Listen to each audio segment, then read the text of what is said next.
নীল, অর্পিতা, ঈশান ও ময়ূরী, চার বন্ধুর ট্রাভেল ব্লগের নেশা। অক্টোবরে ধোয়াটে দার্জিলিংয়ের এক সন্ধ্যায় তারা পৌঁছল দি ক্লিফ সাইড হোটেলে। একখানা 19 শতকের ব্রিটিশ বাংলো, কাঠের সিঁড়ি ও ধূসর ছাদে ছড়িয়ে থাকা শ্যাওলা পড়া সময়। স্থানীয়রা ফিসফিসিয়ে সাবধান করেছিল, রাত হলে ওখানে অদেখা পায়ের শব্দ শোনা যায়। বন্ধুদের অবশ্য এসব গল্পে ভিউয়ের গন্ধ, ক্যামেরা অন, লাইট, অ্যাকশন। রিসেপশনে কেউ ছিল না। ঘণ্টা বাজাতেই ওপরতলার বারান্দা থেকে এক মাঝবয়সী ভদ্রলোক ঝুঁকে নিচে চাবি ছুঁড়ে দিয়ে বলল, রুম 17। কুয়াশার পর্দায় মুখটা ঝাপসা, চোখে যেন ফাঁকা গহ্বর। ঘরে ঢুকে তারা আবিষ্কার করল সেপিয়া ফ্রেমে বাঁধানো একটি ছবি। এক ব্রিটিশ যুবক, পাশে এক পাহাড়ি তরুণী, নিচে লেখা 1925, অথার অ্যান্ড মিংমা।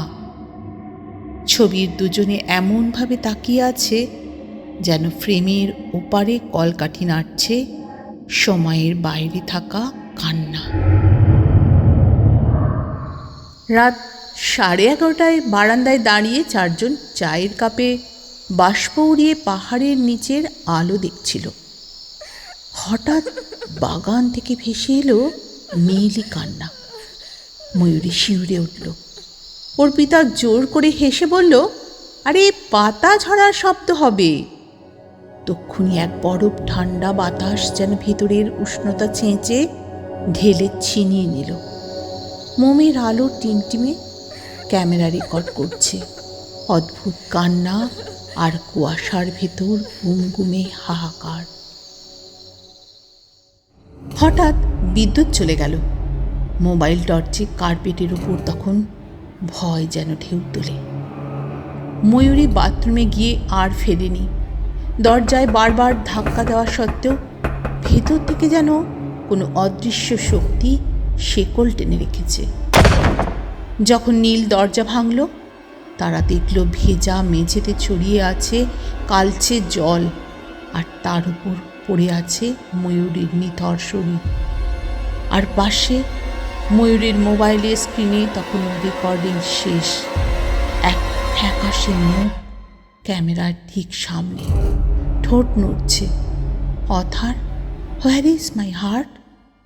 দোতলার বাতি ঘরের জীর্ণ ঘর থেকে বিহালার সুর ভেসে এলো।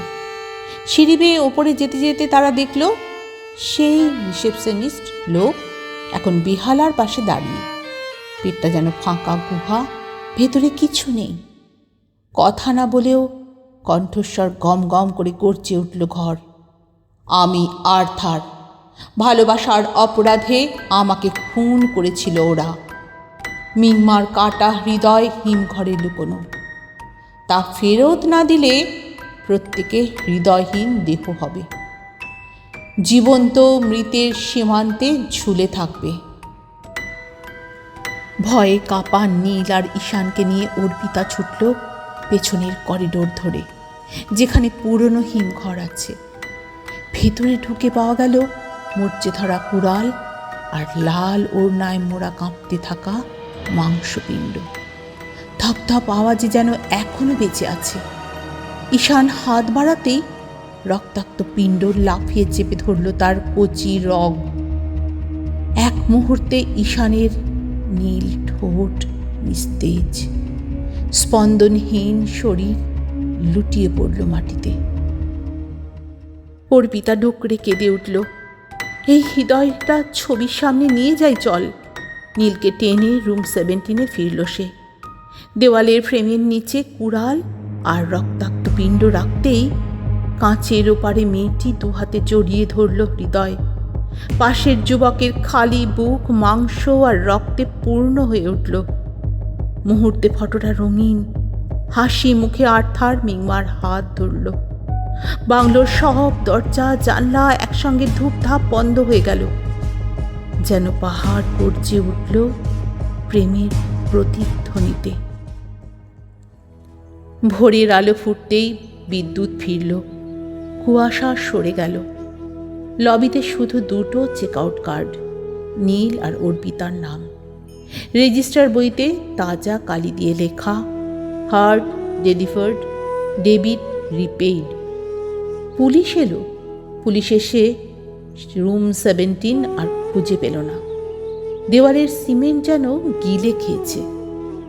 আজও নীল আর অর্পিতা সেই রাতের ফুটেজ এডিট করতে পারে না। প্লে বাটন চাপলেই ক্যামেরা মাইকে শোনা যায় মোমের মতো নরম অথচ জমাট রক্তের ফিসফিসানি। লাভ লিভস, হার্ট ব্লিড। যারা দার্জিলিংয়ের ধূসর ছাদের কুয়াশা ঢাকা বাংলোটায় ঢুকতে চান, সাবধান। এখানে অমীমাংসিত ভালোবাসা, অর্ধেক প্রতিশোধের গল্প এখনো সেই কাঠের সিঁড়িতে পায়ের ছাপ রেখে যায়, আর প্রতিটি অচেনা হৃদয়কে ডাকে, হৃদয়ের বদলে দাও শুধু একটু ভালোবাসা, একটুখানি ভালোবাসা।